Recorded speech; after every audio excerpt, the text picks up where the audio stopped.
আমি শুরুতে ভাবতেও পারিনি, তবে মুস্তাফিজ সাকিবের উপর ভরসা ছিল আমার। ঈদের দিনে বাংলাদেশের এমন জয় কল্পনাও করা যায় না। বাংলাদেশ তাদের টপ অর্ডারের দিকে একটু নজর দিলে ভালো হবে। ঈদের দিনে নেপালের বিপক্ষে বাংলাদেশের এমন জয় ও মুস্তাফিজ সাকিবের এমন বোলিং দেখে এবার টাইগারদের প্রশংসায় ভাসালেন ভারতীয় অধিনায়ক রোহিত শর্মা।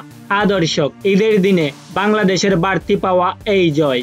আজ বাংলাদেশে পবিত্র ঈদুল আজহা, আর এই ঈদুল আজহার দিনে নেপালের বিপক্ষে টসে হেরে শুরুতে ব্যাটিং করতে নামেন তানজিদ হাসান তামিম।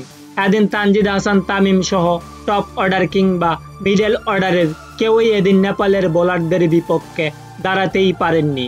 শেষের দিকে তাসকিনুর ইশাদের জুটির উপর বাংলাদেশ 106 রান সংগ্রহ করেন, আর 106 রানেই অবিশ্বাস্য জয় তুলে নেন বাংলাদেশ। এদিন বোলিং ইনিংসে শুরুতে তানজিম হাসান সাকিব 4 ওভার বোলিং করে মাত্র 7 রান খরচায় 4টি উইকেট তুলে নেন।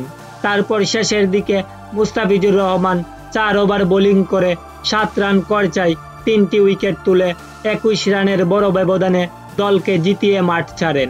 এদিকে ঈদের দিনে বাংলাদেশের এমন জয় দেখে রোহিত শর্মা বলেন, বাংলাদেশে দারুণ 2 বোলার রয়েছে। শুরুতে সাকিব যদি 4 উইকেট না তুলতে পারতেন তাহলে বাংলাদেশ ম্যাচ হেরে যেত, এবং শেষের দিকে মুস্তাফিজ দুর্দান্ত করেছেন। সুপার 8-এ বাংলাদেশকে স্বাগতম।